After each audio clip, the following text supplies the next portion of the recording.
kenapa Vinebrook memberikan Sarawak kepada British? Apa sebab dia?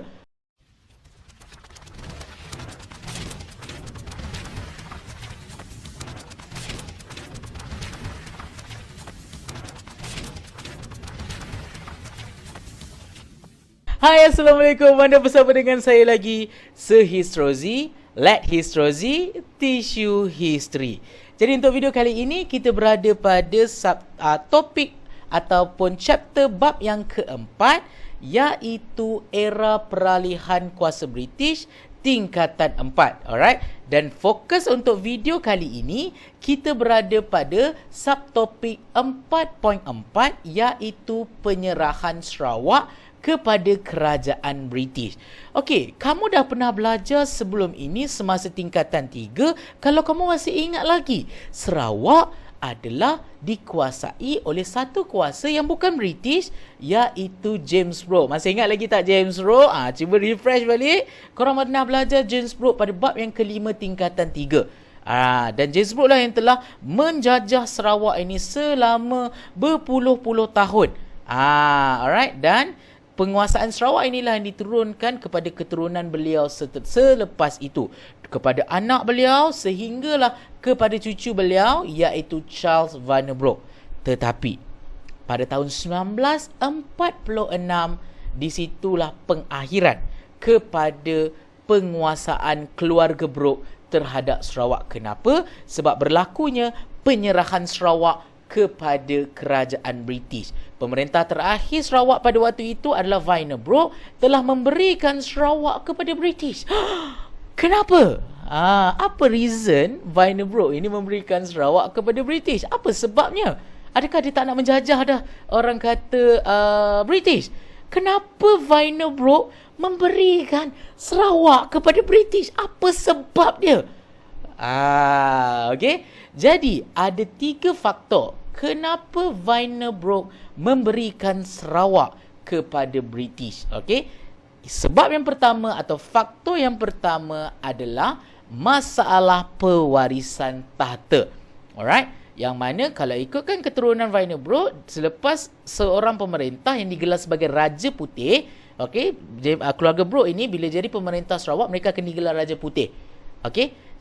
Jadi bila sampai pada waktu Vinebrook ini memerintah, Vinebrook ini berlaku masalah pewarisan tahta, yang mana dia tak ada anak lelaki untuk dijadikan ganti sebagai Raja Putih yang seterusnya.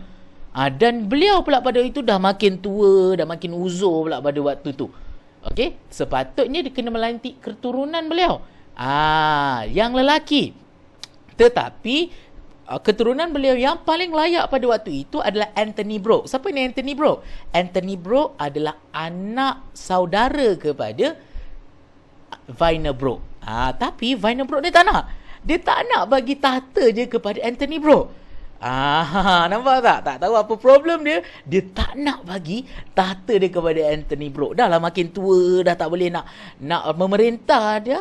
Still dia tak nak bagi pemerintahan dia kepada Anthony Brooke. Dia lebih sanggup memberikan pemerintahan Sarawak ini kepada kerajaan British. Itu sebab yang pertama. Sebab yang kedua, kenapa penyerahan Sarawak berlaku adalah desakan daripada kerajaan British. Sejak daripada zaman James Brooke lagi, kerajaan British di tanah Melayu dah selalu mendesak, berikan Sarawak kepada British, berikan Sarawak kepada British.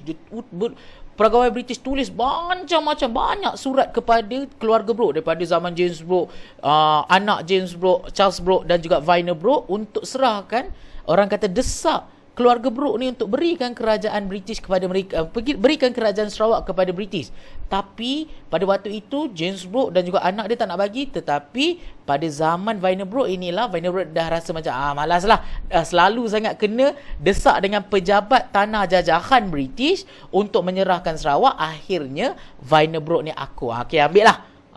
Malas dah selalu kena desak kan. Jadi dia pun berikan Sarawak kepada kerajaan British. Itu sebab yang kedua.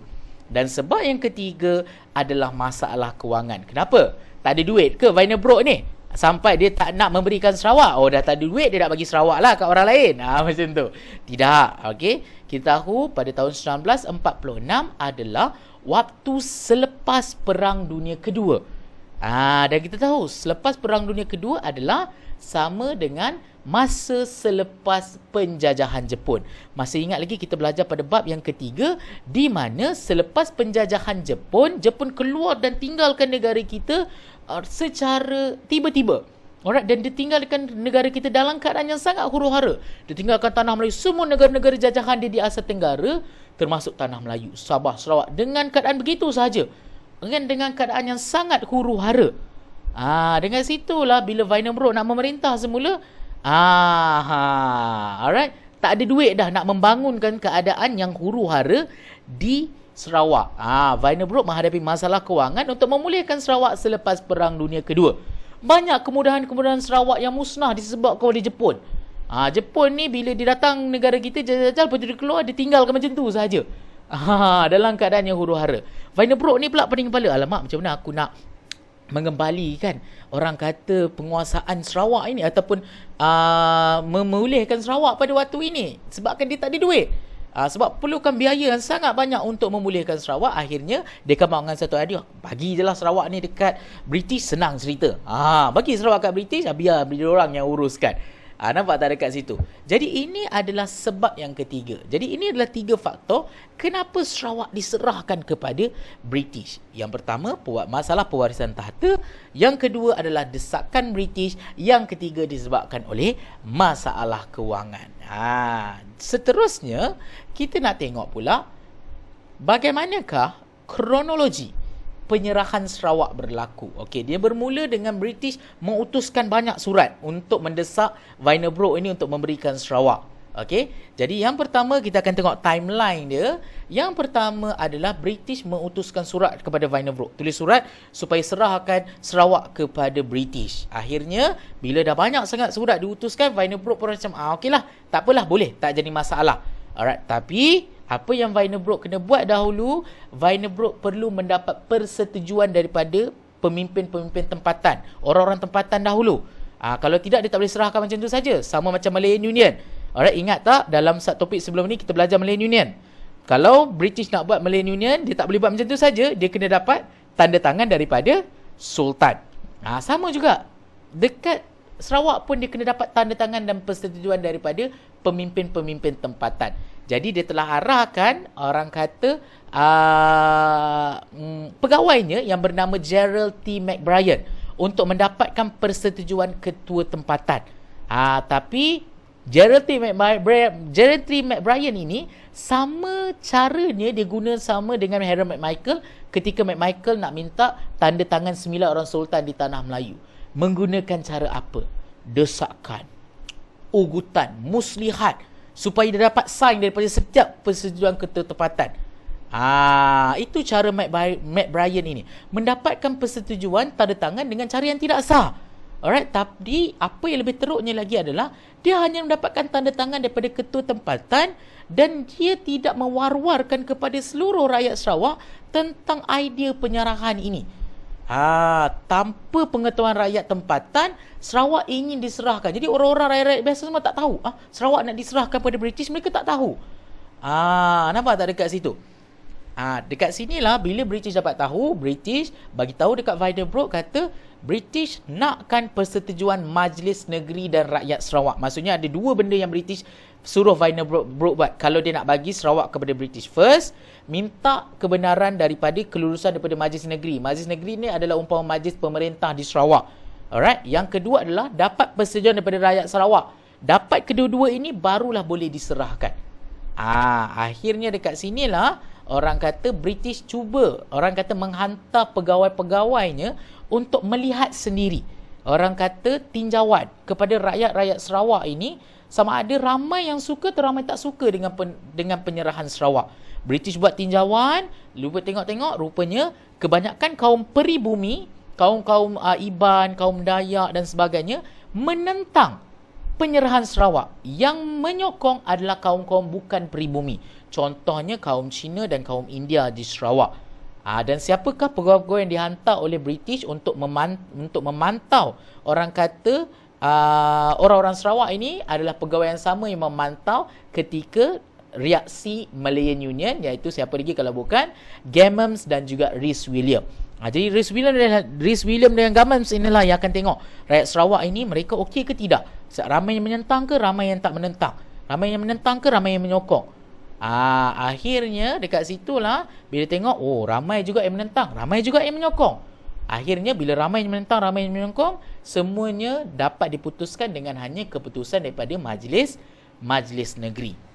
Daripada Majlis Negeri, bila dapat undian 19 undi daripada pemimpin tempatan menyokong penyerahan dan 16 undi menentang. Jadi 19 berbalas 16.